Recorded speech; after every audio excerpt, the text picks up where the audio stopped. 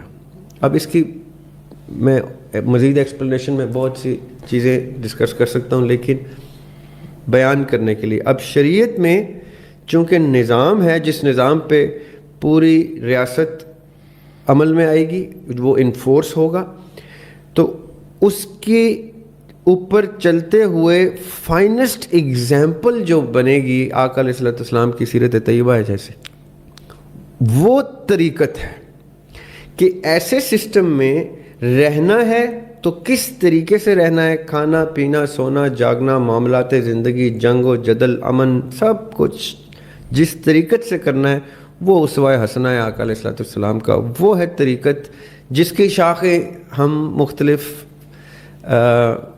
فرقوں میں اور مختلف فقہ کی کتابوں میں دیکھ سکتے ہیں کہ فلاں لوگ طریقت کے ایسے انداز پہ چلتے ہیں, فلاں طریقت کے ایسے انداز پہ چلتے ہیں, فلاں طریقت کے, جو تمام کے تمام اسوہ حسنہ سے جا کے جڑتے ہیں. صحیح. تو شریعت اور طریقت کا تو ایک بریف چھوٹا سا آپ کو خلاصہ جو میں دے سکتا ہوں وہ یہ ہے کہ شریعت از اے سسٹم اینڈ طریقت is how to live in that system. صحیح. How to go by laws rules regulations سب کچھ اس شریعت کے ہوں گے, پریکٹس اس کی طریقت ہوگی, اور طریقت جو ہے وہ اس نمونے سے اس ایگزامپل سے لی جائے گی جو آقا علیہ السلام نے اپنی زندگی کی صورت میں ہمارے لیے چھوڑا ہے. تو یہ شریعت اور طریقت کی میں آپ کو سمپل. اچھا, اب اس میں جو نیکسٹ چیز تھی وہ تصوف تھا. تصوف کی باقاعدہ ایک لمبی بحث ہو سکتی ہے, لیکن بہرحال سوال میں تصوف کا بھی پوچھا گیا, تصوف اور معرفت اور حقیقت اور پھر اس میں آگے چل کے گمان بھی ہے. تو پھر بھی ہم سٹیپ اس کو بائی پارٹس کر لیتے ہیں. تصوف کی کیا ڈیفینیشن ہے؟ تصوف کی ڈیفینیشن کو ہم تیسرے نمبر پہ لے جاتے ہیں. تیسرے نمبر پہ, پہلے نمبر پہ حقیقت اور دوسرے نمبر پہ گمان کو لے آتے ہیں, بلکہ پہلے نمبر پہ گمان کو لے آتے ہیں, دوسرے نمبر پہ حقیقت کو. ٹھیک ہے. ہر ذی شعور شخص, اب میں نے ذی شعور ورڈ یوز کر لیا تو اس کا مطلب ہے کہ جو شعور کی اس حد پہ آ چکا ہے, اس منزل کو طے کر چکا ہے کہ وہ کسی بھی سطح پہ کسی زندگی کے کسی بھی سٹیج میں جب وہ اس کو لگے کہ اب وہ شعور کو کی منازل طے کرنا شروع کرنے لگا ہے, اس شخص کی میں بات کر رہا ہوں.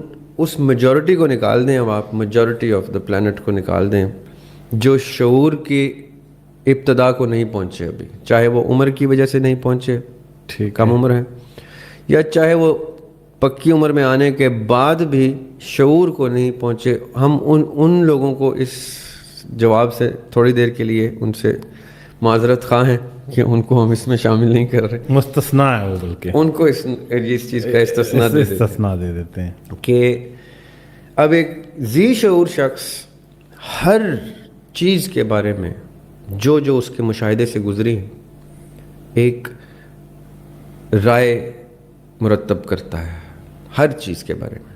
اگر آپ کسی ذی شعور شخص سے کسی بھی چیز کے بارے میں پوچھیں, وہ چیز جو اس کے مشاہدے سے گزری ہے یا اس کے مطالعے سے گزری ہے, وہ اس کے اوپر ایک رائے مرتب کر کے بیٹھا ہوتا ہے. یہ اس کے شعور کی پہچان ہوتی ہے. ضروری نہیں ہے کہ وہ رائے اس کی اپنی ہو, وہ کسی استاد کی رائے کو بھی لے کے چل سکتا ہے, یا اگر وہ شعور کی اعلیٰ منازل طے کر چکا ہے تو وہ اپنی رائے بھی اسٹیبلش کرتا ہے. اساتذہ کی تعلیمات سے بھی, اپنے مشاہدے سے بھی ایک رائے مرتب کرتا ہے ہر سوال کے جواب میں یا ہر چیز کے بارے میں جو چیز اس کے سامنے رکھی جائے. یہ جو رائے ہوتی ہے اس میں دو چیزیں میں ابھی ڈسکشن میں لانا چاہتا ہوں. دو چیزیں, ایک اس کی تحقیق جس کی بیس پہ اس نے یہ رائے مرتب کی. اب تحقیق کیا ہوتی ہے؟ ان حقائق کی تلاش جو مصدقہ ذرائع سے ملتے ہوں یا جن کی تصدیق کی جا سکتی ہو. حقائق کا مطلب ہے کہ یعنی ایک ہوتی ہے اصلیت جس کو ہم کہتے ہیں ریئلٹی، ایک ہوتا ہے فیکٹ جس کو ہم کہتے ہیں حقیقت، اور ایک ہوتا ہے ٹروتھ جس کو ہم کہتے ہیں سچ. میری ریئلٹی اور آپ کی ریئلٹی میں فرق ہو سکتا ہے. صحیح. جو آپ کو دکھ رہا ہے وہ آپ کو دکھ رہا ہے، ایسا نہیں ہے کہ آپ کو کچھ اور دکھ رہا ہے اور مجھے وہ کچھ اور دکھ رہا ہے. میں بھی جھوٹ نہیں بول رہا، آپ بھی جھوٹ نہیں بول رہے. آپ کی ریئلٹی بھی آپ کے لیے درست ہے، میری ریئلٹی بھی میرے لیے درست ہے. اب وہ آپ کی اصلیت ہے، میری اصلیت ہے. ان دونوں کے مابین جہاں جہاں چیزیں کامن ہوں گی، آپ کی ریئلٹی اور میری ریئلٹی کو سامنے لانے پہ جو چیزیں کامن ہوں گی وہ حقیقت ہوگی، وہ حقائق ہوں گے، فیکٹس ہوں گے. باقی چیزیں سائڈ پہ کر دیں گے، کامن چیزوں کو حقائق کے زمرے میں لے آئیں گے، حقیقت کے زمرے. ٹھیک ہے. پھر آپ کے حقائق اور میرے حقائق کو ساتھ جوڑیں گے تو جو چیزیں کامن نکلیں گی وہ سچ ہوگا. اور ہمارا سچ اور دنیا کے مختلف کونوں کے تمام جتنے بھی سچ ہیں ان کو قریب لائیں گے تو اس کو یونیورسل ٹروتھ کہتے ہیں. Reality, fact, truth, universal truth. اصلیت، حقیقت، سچ اور یونیورسلی اکلیمڈ، گلوبلی اکلیمڈ سچ. یہ جو حقیقت آپ نے بیان کی یہاں پہ گمان کے ساتھ، ایک چیز میں نے آپ سے کہا کہ تحقیق، اس کی رائے کہ وہ محرکات ہیں، وہ اجزاء ہیں، وہ عوامل ہیں جن سے رائے مرتب ہوئی. دوسری چیز ہے جو اس کی تحقیق سے بالا ہے، صحیح، وہ اس کا ایکسیس ہی نہیں اس کی تحقیق میں. جیسے مثال کے طور پہ جنت کا تصور، اس میں تحقیق نہیں کی جا سکتی کیونکہ اس کی حقیقت جو ہے وہ الفاظ، جملوں کے بیچ میں اس کی تاثیر میں سے ڈھونڈی جا سکتی ہے کہ جنت کا تصور کیا ہو سکتا ہے. جنت کسی نے دیکھی نہیں کہ کوئی ڈسکرائب کر سکے یا کوئی جا کے ویریفائی نہیں کر سکتا، تصدیق نہیں کر سکتا. صحیح. ایسی چیزوں کے بارے میں پھر تحقیق نہیں ہوتی، پھر گمان کا سفر شروع ہوتا ہے. اور گمان آپ کی مشاہدات پر مبنی نہیں ہے، گمان آپ کے مطالعے پر بھی اتنا منحصر نہیں کرتا. گمان آپ کے تصور کے اوپر مبنی ہوتا ہے. آپ کا تصور ان تمام مشاہدات، مطالعے، تجربات، تجزیات، ان سے مل کے اس تصور کی پختگی اسٹیبلش ہوتی ہے. جیسے میں نے کہا نا، ایک باشعور شخص کا تصور اپنی منازل، شعور کے منازل طے کرتے کرتے اس کا تصور اتنا پختہ ہو جاتا ہے کہ لوگوں کو اس کے تصور پہ یقین آ جاتا ہے. ایمان کی حد تک، عقیدے کی حد تک اس کا تصور لوگوں کے اوپر مسلط ہو جاتا ہے. مثال کے طور پہ آج کسی بھی پڑھے لکھے شخص سے، آپ مسلمان سے جنت کا تصور پوچھ لیں، کسی ہندو سے ان کی سورگ کا تصور پوچھ لیں، کسی کرسچن سے اس کے ہیون پیراڈائز کا تصور پوچھیں، تو وہ عقیدے کی طرح آپ کو جنت کا تصور بیان کریں گے. کیوں؟ کیونکہ ان کی کتب، ان کی تعلیمات، ان کی زندگیاں جس پہ بیس کرتے ہیں وہ سارے مشاہدات اور ان کی تعلیمات، سب کچھ ایک تصور کو اتنا پختہ کر دیتے ہیں کہ وہ اس جنت کے پیچھے ساری زندگی وقف کرتے ہیں، ڈیزائن کرتے ہیں کہ میں نے زندگی ایسے رکھنی ہے کہ مجھے وہ جنت ملے جس کا تصور میرے پاس ایگزسٹ کرتا ہے. اب یہ جو تصور ہے، یہ اس کے گمان کا بسیرا اس تصور میں پایا جاتا ہے کسی بھی باشعور شخص کا. اب یہ گمان ہو سکتا ہے حقیقت سے کوسوں دور ہو، لیکن یہ اس زون کی گفتگو ہے جس کی تصدیق اس زندگی میں ممکن نہیں. تو کسی شخص کا گمان ایک ایسی حقیقت کو جنم دیتا ہے جو اس کے لیے حقیقت بن کے ابھرتی ہے. مطلب ہم کہتے ہیں، یہ بڑی پریولنٹ بات ہے ہمارے دین میں، مذہب میں، کہ جیسا تمہارا گمان ہے ویسا تمہارا رب، یا جیسا تمہارا گمان ہے ویسا تمہارا انجام ہے. ٹھیک ہے.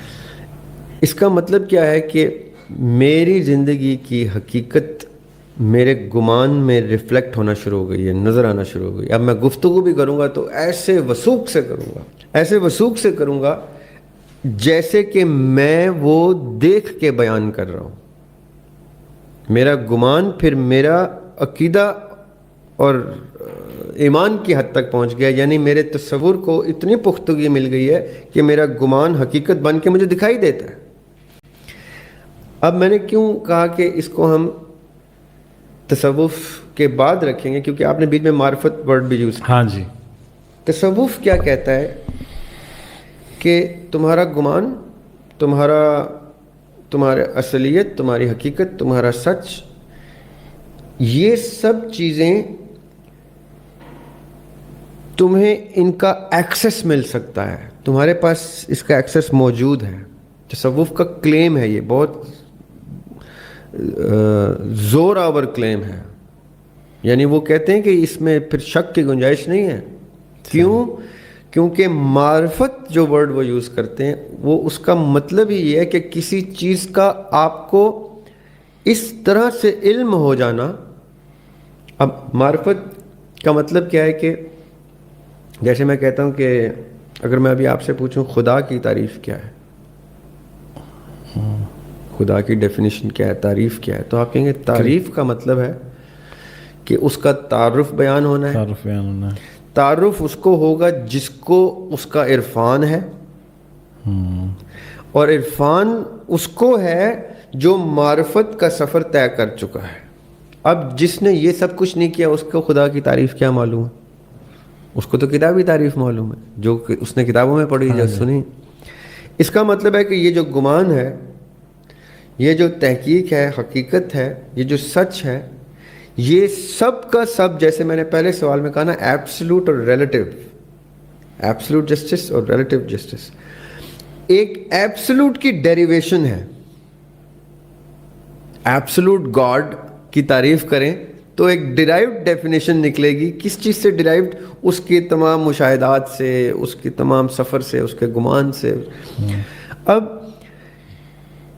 معرفت، تصوف کیا کہتا ہے کہ معرفت اتنا کامیاب زینہ ہے، سیڑھی ہے اس منزل تک پہنچنے کی کہ جہاں پہ کشف ہو جاتا ہے آپ کو حقیقت کا، وہ کشف ہو جاتا ہے کہ آپ کے اوپر آپ وجدان کی کیفیت میں آ جاتے ہیں.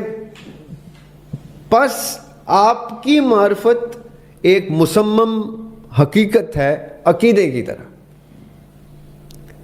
اب تصوف کا یہ کلیم بہت سے ایسے لوگوں کو جو تصوف کو سمجھ نہیں پائے یا تصوف کو سمجھنا چاہتے ہی نہیں ہیں، وہ کہتے ہیں یہ ہمارا کوئی انٹرسٹ نہیں ہے تصوف کو سمجھنے میں، ان کے لیے یہ تصوف کا کلیم میئر کلیم بن کے رہ جاتا ہے کہ یہ ایک ان کا ماننا ہے. اصل میں رب جانتا ہے کہ کیا ہے، کیونکہ وہ اس سفر پہ بھی نہیں گئے جس سفر پہ تصوف کے لوگ جاتے ہیں، اور وہ سفر پہ جانا بھی نہیں چاہتے کیونکہ سیف نہیں ہے. تو وہ کہتے ہیں کہ جی آپ نے پہلے جو شریعت اور طریقت بیان کی ہے نا، ہم اس پہ چلتے ہیں. وہ ایک سیفسٹ پیتھ وے ہے to the same heaven, to the same almighty, جدھر یہ تصوف والے رسکی گراؤنڈز پہ جاتے ہیں. یہ میری بات آپ نے سمجھنی ہے، اور یہ میری بات آپ کے آڈینس کے لیے بھی ہے. ٹھیک ہے. کیوں؟ کیونکہ تصوف کا بڑا انٹرسٹ ہے آپ کے آڈینس میں، لیکن میرے اندازے میں تصوف ایسا ہی رستہ نہیں ہے جو ہر کسی کے لیے ہے. تو میں نے ایک شعر لکھا تھا، میں آپ کو کچھ 2-4 شعر سناتا ہوں. علامہ اقبال کی غزل ہے، کبھی اے حقیقت منتظر نظر آ لباس مجاز میں. اقبال کی ڈائلیکٹ دیکھیں آپ. کبھی اے حقیقت منتظر نظر آ لباس مجاز میں، کہ ہزاروں سجدے تڑپ رہے ہیں میری جبین نیاز میں. واہ. نہ کہیں جہاں میں اما ملی، نہ کہیں جہاں میں اما ملی، جو اما ملی تو کہاں ملی، میرے جرم خانہ خراب کو تیری عفو بندہ نواز میں. واہ. اب یہ اقبال کہہ رہے ہیں. تو میں نے اقبال کی اس غزل کی زمین میں کچھ شعر کہے ہیں جس میں آپ کے اس پوائنٹ کو میں ٹچ کرنا چاہتا ہوں. نہ ہو پیرہن کوئی خاک کا. اب میں اقبال کی زمین میں انٹر ہو رہا ہوں, استاد کی زمین جرت کر رہا ہوں. نہ ہو پیرہن کوئی خاک کا, ہٹے ابر جب بھی فراق کا, حد انتہا پہ ہو جستجو, نہ ہو آرزو بھی لحاظ میں. تیرے خال و خد جو بیاں ہوئے وہ تو ہر نظر پہ عیاں ہوئے. تیرے خال و خد جو بیاں ہوئے وہ تو ہر نظر پہ عیاں ہوئے. مجھے تجھ سے ہی یہ طلب ملی تو دکھا مجھے جو ہے راز میں. اب جب ہم اس طرح کی جرت کرتے ہیں کوشچن کی تو نیچرلی جواب بھی اسی ڈائلیکٹ میں آنا شروع ہو جاتا ہے. لگیں مدتوں کی ریاضتیں تو بنی ہیں اپنی رفاقتیں.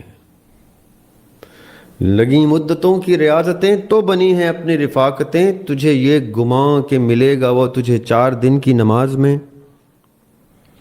یہ جو بے خودی کے ہیں راستے, یہ وہ پوائنٹ ہے, یہ جو بے خودی کے ہیں راستے یہ کسی کسی کے ہیں واسطے.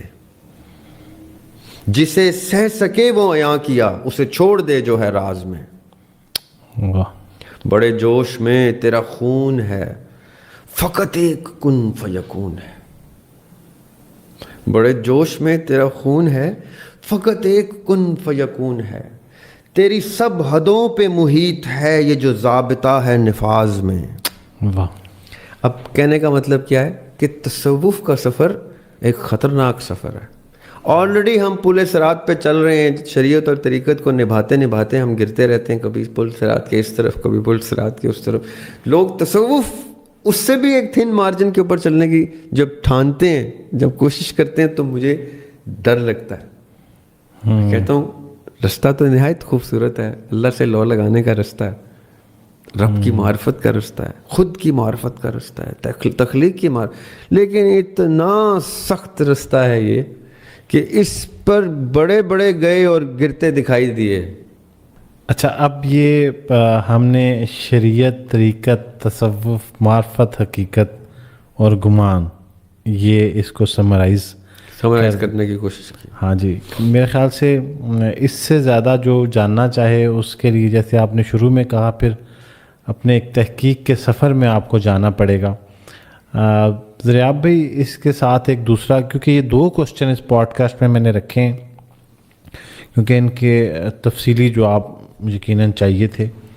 تو دوسرا سوال یہ بڑا ہی کامن ہے اور ہمارے جتنے بھی ایپیسوڈ اب تک ریکارڈ ہوئے ہیں ان میں یہ ایک کوشچن کامنلی پوچھا گیا ہے کہ برزخ کو ایکسپلین کر دیں. تو برزخ کے اوپر اگر آپ, آلریڈی ہم اس پہ بات کر چکے ہیں, باوجود اس کے اب لوگوں کا اتنا اصرار ہے تو مجھے لگتا ہے شاید کچھ رہ گیا تھا, تو اس پہ تھوڑی سی اگر اصل میں آپ کے یہ سارے جو ٹاپکس ابھی تک ہمارے پوڈ کاسٹ میں چلے ہیں نا, یہ ریوالو ہوتے رہیں گے, یہ آتے رہیں گے, کیونکہ جیسے ابھی ہم نے کوشچن کے آنسر میں ڈسکس کیا کہ یہ اتنے کمپریہنسو ٹرمز ہیں کہ اس کی ایکسپلینیشنز میں, اس کے اپنے اپنے تصور میں لوگوں کی عمریں گزر گئی ہیں لکھ لکھ کے, پڑھ پڑھ کے. ابھی ہم نے کشف وجد اور نیت کو ٹچ نہیں کیا. جی جی جی جی. کشف کو میرے خیال میں اگر ہم شروع کر دیں تو ایک الگ ہی پوڈ کاسٹ ہے. جی جی جی. اور وجد کو, کشف کو, نیت کو, تو یہ بڑے اچھا, یہ کامنٹس میں یہ سوالات ہیں جی جی, لیکن میں اس حقیقت سے واقف ہوں کہ ان کی ڈیٹیل میں جانا بڑا مشکل اور بڑا وقت چاہیے اس کو, اس کے لیے پھر ایپیسوڈز چاہیے. تو بہرحال برزخ کے اوپر, برزخ کے اوپر ہم یہ تھوڑا اس لیول پہ صرف برزخ کو ڈیفائن کرنے کی کوشش کرتے ہیں کہ زندگی کئی رنگوں میں پائی جاتی ہے, کئی فیزز میں پائی جاتی ہے زندگی, اور اتنی زبردست ٹرم ہے یہ زندگی کہ میں دنیا میں دیکھوں تو میری دنیا کی زندگی،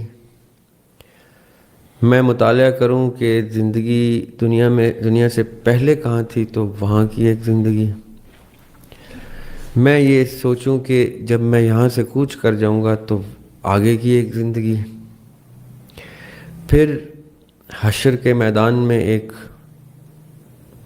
فیز آف لائف، پھر حشر سے گزر کے ایک اور فیز آف لائف، پھر یہاں تک کہ ایٹرنل لائف جس کو ابدی زندگی کہتے ہیں، جو کبھی ختم ہونے والی زندگی نہیں ہے، ہمیشگی جس کو کہتے ہیں، وہ ایک الگ زندگی۔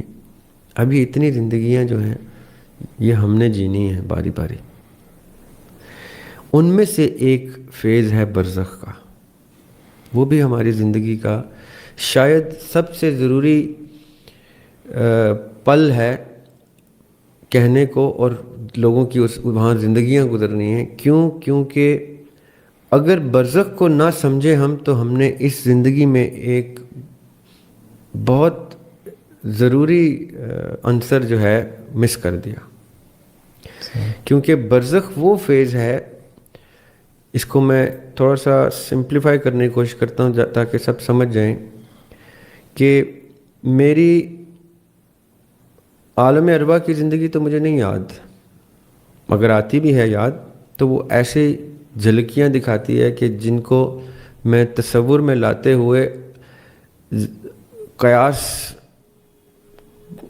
کو مضبوط کرتا ہوں کہ میرا قیاس اتنا، جیسے میں اندھیرے میں بھی نشانہ لگاؤں تو وہ جگہ پہ جائے، تو جگہ پہ نہ بھی جائے تو اس کے قریب ضرور پہنچے، تو قیاس اتنا مضبوط اور پختہ کرنا ہے کہ اس قیاس کو حقیقت کے برابر رکھا جائے تو بہت قریب ہونا چاہیے۔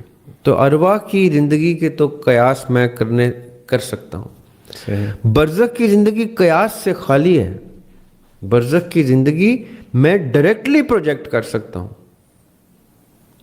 میں نے جو کچھ اس زندگی میں کرنا ہے پلانٹ ارتھ کے اوپر عالم اسباب میں، اس کا نتیجہ حشر کا تو بعد میں آئے گا، برزخ میں مجھے امیڈیٹلی مل جائے گا۔ میرے مرتے ہی یا تو میں برزخ میں انٹر ہی نہیں ہوں گا، ٹھیک ہے، کیونکہ شہید جو ہے اس کے بارے میں یہ کہا جاتا ہے قرآن میں اور قرآنی تعلیمات میں کہ شہید کو ہم یہاں سے ایک دم جنت میں لے جاتے ہیں، وہ پھر کچھ نہیں دیکھتا، وہ کوئی اور فیز نہیں دیکھتا، وہ سیدھا جنت میں اترتا ہے۔ اب یہ تو ایک انٹری کا ٹکٹ نظر آ گیا مجھے، جس کی طلب مجھے ہر وقت رہتی ہے کہ چلو یہ ایک انٹری کا ٹکٹ ہے جو مجھے ڈائریکٹلی وہ کیا کہتے ہیں نان سٹاپ ٹکٹ دے دے گا، کہیں پہ میں نے اترنا نہیں ہے۔ صحیح۔ لیکن ضروری نہیں ہے کہ ہر شہادت کا خواہاں شہادت لے سکے، تو اس نے خالی شہادت کے جنت کے ٹکٹ کو تصور میں رکھتے ہوئے زندگی خراب نہیں کرنی، اس نے اپنی زندگی اس رستے پہ رکھنی ہے۔ شہادت ویسے بھی انہی رستوں میں پائی جاتی ہے، شہادت دوسرے رستوں میں ملتی بھی نہیں ہے، شہادت ان رستوں میں پائی جاتی ہے جن رستوں کا انجام شہادت نہ بھی ہو تو برزخ میں نہایت خوبصورت ہو۔ اب وہ میں کیوں یہ بار بار زور دے رہا ہوں، برزخ is the direct projection of our life here. جو کچھ میں نے یہاں کرنا ہے، اگر میری زندگی مثالی ہے تو برزخ میرے لیے جنت کا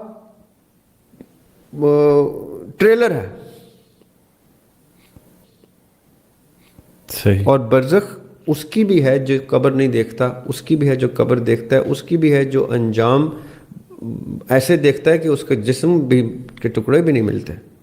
ایسے بھی ہوتا ہے کہ خدا نہ خواستہ کہیں پہ کوئی بلاسٹ ہو گیا تو کیا معلوم کہاں گیا وہ شخص، یا کچھ اور ایسا واقعہ ہو گیا جس میں اس کو کچھ کفن بھی نصیب نہیں ہوا، برزخ اس کو بھی نصیب ہونی ہے۔ اب کس کی برزخ کتنی خوبصورت ہے وہ ہر شخص کو پتہ ہے، وہ مجھے بھی پتہ ہے میری برزخ کتنی خوبصورت ہونی ہے، کیونکہ مجھے اپنی زندگی کا پتہ ہے کہ میں نے کتنی خوبصورت زندگی گزاری۔ اگر میں نے خدا نہ خواستہ اس میں کسر چھوڑی ہے تو مجھے برزخ سے کوئی توقع نہیں رکھنی چاہیے کہ اس میں مجھے کوئی اللہ تعالیٰ مفت کی معافی عنایت کر دے گا۔ برزخ وہ فیز نہیں ہے جہاں معافی کا فیصلہ ہوتا ہے. معافی کا فیصلہ حشر میں ہوتا ہے. برزخ وہ فیز ہے جس میں آپ, اچھا بائی دا وے تصوف کا ہم ذکر کر رہے تھے تھوڑی دیر پہلے, تصوف میں تو زندگی کو اتنا مثالی کرنا ہوتا ہے, اللہ کی اتنی قربت حاصل کرنی ہوتی ہے کہ برزخ میں آپ کی سے ری انٹری لیتے ہیں آپ.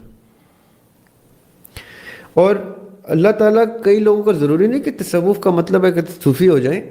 آپ نے زندگی اتنی خوبصورت گزاری ہے کہ اللہ تعالیٰ خود بھی آپ کو برزخ سے, اللہ تعالیٰ کے اختیار میں تو سب کچھ ہے, آپ کو کسی ٹاسک پہ لگا سکتے ہیں.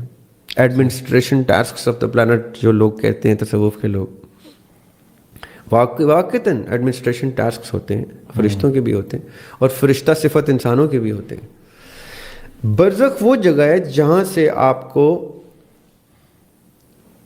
اس تمام اپنے عمل کا سیکنڈ فیز آف لائف اس کے مطابق ملتا ہے. اس کے بعد تھرڈ فیز آف لائف آتا ہے حشر کا, اس کے بعد فورتھ فیز آف لائف آتا ہے پوسٹ حشر جو آپ کا انجام ہے جنت یا دوزخ, اور اس کے بعد اٹرنل زندگی شروع ہوتی ہے جو ابدی زندگی جو کبھی ختم نہیں ہوگی.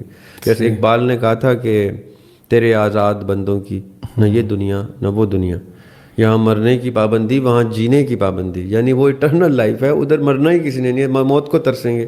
یہاں زندگی زندہ ہی نہیں رہنا, یہاں زندگی کو ترسیں گے. تو آزاد لوگ کیا کریں, ادھر بھی ترس رہے ہیں ادھر بھی ترس رہے ہیں. دا پوائنٹ از کہ برزخ ایک مقام ہے جہاں پہ آپ خود نہ بھی ہوں ان یور شیپ, آپ کی روح کا بسیرا رہے گا.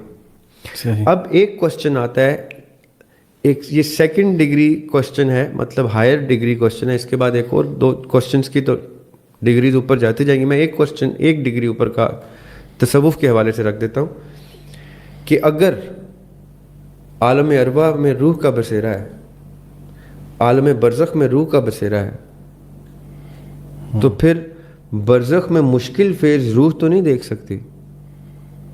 یہ کتنا خوبصورت کوشچن ہے. ٹھیک ہے, کیونکہ روح تو پرواز کر چکی ہے. صحیح.